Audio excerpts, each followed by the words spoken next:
Ah, salut à toi, cher sujet. On se retrouve aujourd'hui pour un nouveau format que je vais appeler Grenouille approuve. J'aime bien regarder des films et j'adore dénicher des petites pépites. Alors pas forcément récentes, mais que je n'avais pas encore vues.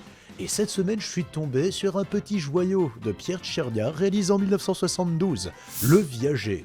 Ouais, je sais, ça date. Mais trêve de blablatage, voici l'histoire. Eh bien, c'est l'histoire de Louis Martinet, joué par Michel Serrault, un petit vieux un peu chétif, poussé à la retraite et qui ne semble pas avoir une santé de fer. Son médecin, le docteur Galipo, joué par Michel Galabru, y voit l'opportunité de sa vie. Faire signer à Martinet un contrat de viager sur sa maison à Saint-Tropez. Le calcul est simple, payer une rente dérisoire en attendant que le vieux casse sa pipe pour récupérer sa villa. Sauf que les choses ne vont pas se passer comme prévu, et plus le temps passe, plus Martinet pète la forme, tandis que les Galipo s'enfoncent dans la haine et s'éteignent petit à petit. Déjà, ce que j'aime dans le film, c'est la blague principale. On a un médecin qui veut voir son patient mourir. Juste pour ça, j'adore. Le film a été écrit par René Goscinny, un des papas d'Astérix, et il joue énormément sur cette situation complètement grotesque. Et en plus, l'histoire est très satisfaisante, parce que les Galipo récoltent toutes les graines qu'ils ont plantées. D'ailleurs, Michel Galabru est juste génial dans ce film. Il est arrogant, il est détestable, et en plus, il est persuadé de tout savoir.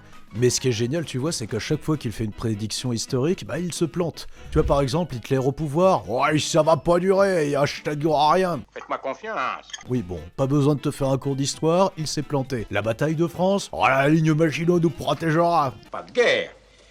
Faites-moi confiance. Oui, bon, encore une fois, il s'est planté. Le prix de l'aluminium, c'est-à-dire l'indice où la rente est indexée, oh ça ne va pas monter, hein. Oui, bref, il est encore à côté de la plaque. Donc en plus d'être complètement déconnecté, il passe son temps dans le film à faire des sales coups à Martinet pour aller lui gratter la villa le plus tôt possible. Sauf qu'à chaque fois, la situation empire pour lui. Et c'est juste génial. Par exemple, durant la bataille de France, Galipo dénonce Martinet et le fait passer pour un collabo qui a trahi la patrie et qui est passé à l'ennemi. Alors qu'il est sur le point d'être arrêté par un policier opportuniste, la radio annonce la reddition de la France face à l'Allemagne. Le policier, par conséquent, va tout de suite changer de posture et renoncera à arrêter Martinet.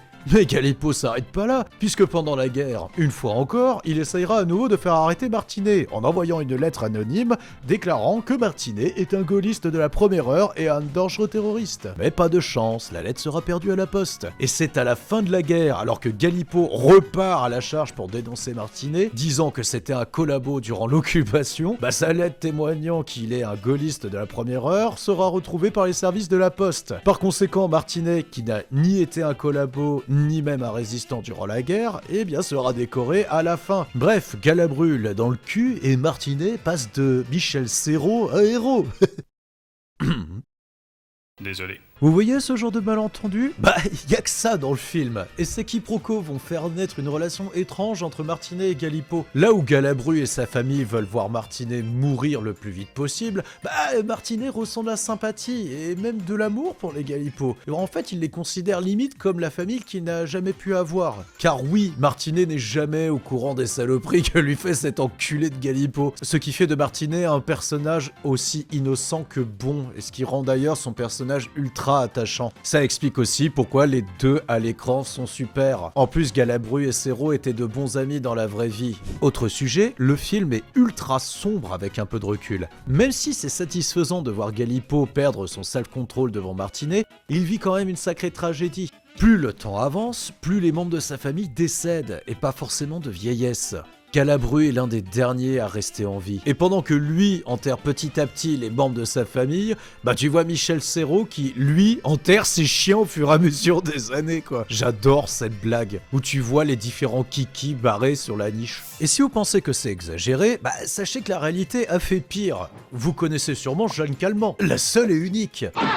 La vieille. Pour ceux qui savent pas, en 1965, à 90 ans, Jeanne Calment vend son appartement en Viager à son notaire. Le gars se dit, c'est l'affaire du siècle, dans 2 ans, on l'enterre la vioque. Spoiler, Jeanne Calment s'éteindra à l'âge de 122 ans, devenant une des doyennes de l'humanité. Le notaire d'ailleurs va mourir 2 ans avant la vieille, ce qui va obliger sa veuve à continuer de verser une rente à Jeanne Calment. Pas de chance. Enfin, je voulais dire un mot sur la réalisation. Si vous ne connaissez pas, Pierre Tchernia, c'est ça. En 50 avant Jésus-Christ, La Gaule était couverte de forêts impénétrables où régnait un silence majestueux.